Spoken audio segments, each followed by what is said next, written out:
మీకేం తెలియదు. ఎందుకు అడుగుతాను? ఇప్పుడు పోలీస్ డిపార్ట్మెంట్ ఉందండి, వాళ్ళకి కర్తవ్యం అనేది వాళ్ళకి తెలుసు. ఇదే రజనీకాంత్ సినిమా వచ్చింది. పోలీస్ అనేవాడు ఆ రాజకీయాల వల్ల, ఆ రాజకీయ నాయకుల వల్ల, ఆ మంత్రుల వల్ల, ఆ ఎమ్మెల్యే వల్ల, ఆ ముఖ్యమంత్రి వల్ల డ్యూటీ చేయకూడదు. ఒక మనస్సాక్షి అంటూ ఉంటుంది. రజనీకాంత్ డైలాగ్, మనస్సాక్షి అంటూ ఉండాలి పోలీసుకి. నేనేం చేస్తున్నాను, ఈ డ్రెస్ ఎప్పుడు ఒంటి మీద పడిందో చావటానికి సిద్ధం, గుండాన్ని చంపడానికి సిద్ధం, టెర్రరిస్టును చంపడానికి సిద్ధం, వాడి చేతుల్లో చచ్చిపోవడానికి సిద్ధం అన్నప్పుడే ఆ పిస్టల్ ఆయన దగ్గర పెట్టుకొని, అతని పేరు వేసుకొని, బొమ్మ వేసుకొని, స్టార్ పెట్టుకొని పోలీస్ డిపార్ట్మెంట్కి వస్తాడు. అలాంటి వ్యక్తి పోసాని కృష్ణమురళి దొంగ అని మనస్సాక్షి అనుకుంటే కేసు పెట్టమని. అంటే ఇంతకాలం మీరు రాజకీయ పార్టీలో ఉండి, రాజకీయ పార్టీగా కావచ్చు, మీకు ఏ దురుద్దేశం లేకపోవచ్చు కానీ అనేక విమర్శలు చేశారు. అంటే మీ మీద వ్యక్తిగతంగా చేసిన వాళ్ళకి మీరు వ్యక్తిగతంగా విమర్శలు చేశారు, పార్టీ కోసం తీవ్రమైన విమర్శలు చేశారు మీరు ఉన్నది. అలాంటి వాళ్ళందరికీ ఇప్పుడు గాయపడిన వాళ్ళకి ఇప్పుడు మీరు పార్టీ నుంచి వెళ్ళిపోయిన తర్వాత వాళ్ళకి ఎలాంటి సమాధానం దొరుకుతుంది? మీరు ఏం సమాధానం చెప్తారు? ఒక మాట చెప్పానా, నేను ఎవరిని కూడా ఒక్క బూతు మాట ఎప్పుడు అన్నా. నన్ను ఎవరన్నారో నేను అనుకుంటానా, జేసీ కన్నీ వైసీ బన్నీ అంటే నేను మనిషినే కదా. మీరు అనుకుంటున్నారు, జర్నలిస్టులు కొంతమంది అడుగుతున్నారు క్వశ్చన్స్ రెడిక్యులస్గా ఉన్నాయి. అది ఎందుకంటే తిట్టి వాళ్ళ చేసి ఎవరు తిట్టారు? పెళ్ళాం బిడ్డలు తిట్టానా?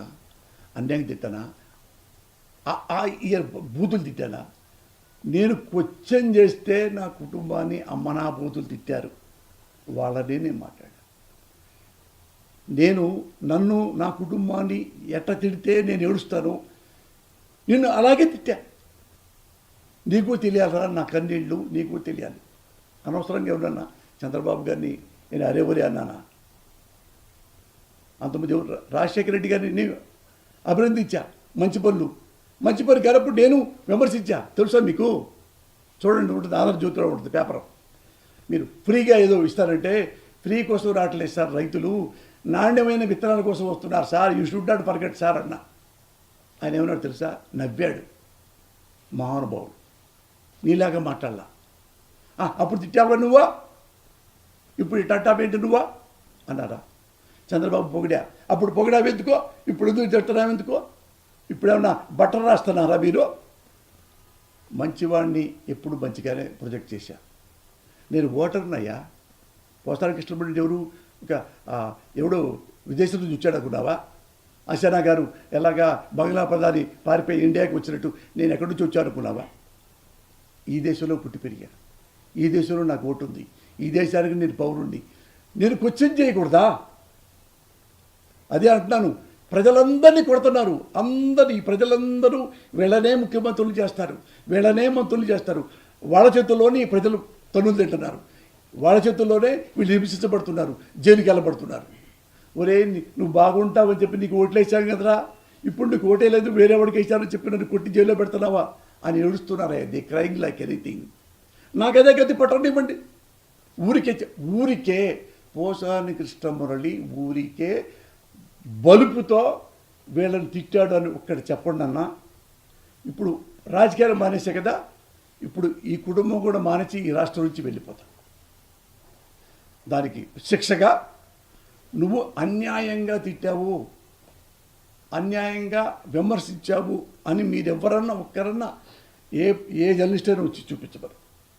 నేను అది కన్విన్స్ చేయలేకపోతే, నిజంగా నేనే ఒళ్ళు బలి చేశాను అంటే మా అబ్బాయిల్ని నా భార్యని కన్విన్స్ చేసి ఇక్కడ అన్ని ఆస్తులు అమ్ముకొని లేదా అద్దెకించుకొని వేరే రాష్ట్రానికి వెళ్ళిపోతాను. నా మొహం చూపించడానికి నేను చచ్చిపోయేదా. ఎప్పుడు తప్పు చేయలేదు నాన్న, ఎప్పుడు తప్పు చేయలేదు. నేను క్వశ్చన్ చేస్తా, అడిగే హక్కు ఉంది, విమర్శించే హక్కు ఉంది. నా విమర్శకి మీరు అమ్మనాపుతులు తిడితే కదా మరి నేను రెస్పాండ్ అవ్వాలి. నువ్వు అమ్మనాపులు తిడతావా? అది తిట్టకండి నాన్న అంటావా? గాంధీ గారు ఎట్ట కొడితే ఎట్ట కొట్టబడ్డా అంట. నేను గాంధీని కాదయ్యా, పోసాని కృష్ణమురళి ఒక మనిషిని, గుడ్ హ్యూమన్ బీయింగ్ని. నాకు నవ్వు వస్తాయి, నాకు ఏడుపు వస్తాయి, నాకు బాధ వస్తుంది. నాకు సంతోషం వస్తుంది. ఎప్పుడు బాధ వస్తుంది? అన్యాయంగా మీరు తిడితే. నాకెందుకు కోపం వస్తుంది? అన్యాయంగా తిట్టావు కాబట్టి మిమ్మల్ని అన్యాయంగా తిడతా. బాబుని చెప్పను, మరి నేను ఇంత ఇంత ఇంత తిడతాను, ఇంత బూతులు తిట్టాను అని నేను అగ్లీ ఫెలోని అనుకుంటే నారా లోకేష్ బాబు నన్ను ఎందుకయ్యా టీడీపీలోకి రమ్మంటాడు? నన్ను ఎందుకు రమ్మంటాడు టీడీపీలో? చెప్పండి మీరు. మీరు ఇంతమంది ఉన్నారు మహానుభావులు, పండితులారా, ప్రగండులారా, ప్రజ్ఞావంతులారా, ప్రబుద్ధులారా, అందరి ఐఎమ్ ఆస్కింగ్ యూ. నేను జగన్ గారిని సపోర్ట్ చేస్తున్న రోజుల్లోనే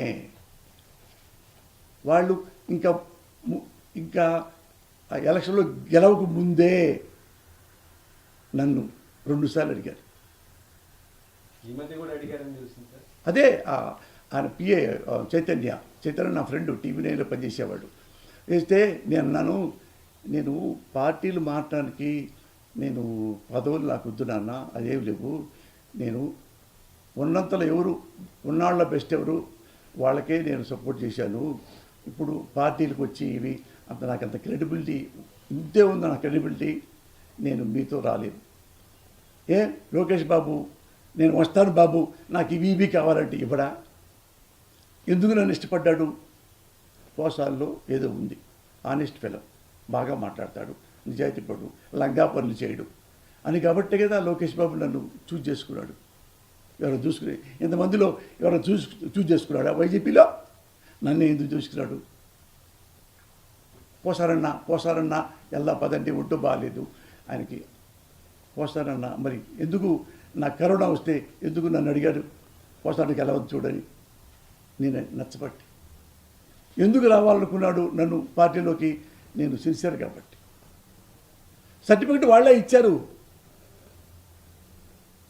డెత్ సర్టిఫికెట్లు కూడా వాళ్ళే ఇస్తున్నారు. మరి నేనేం చేయగలను గణేష్? నువ్వేమన్నా చెప్పు, నేను ఎప్పుడూ అన్యాయంగా ఏ ఒక్కడిని మీరు ఎవరెవరు అడగక్కల్లా.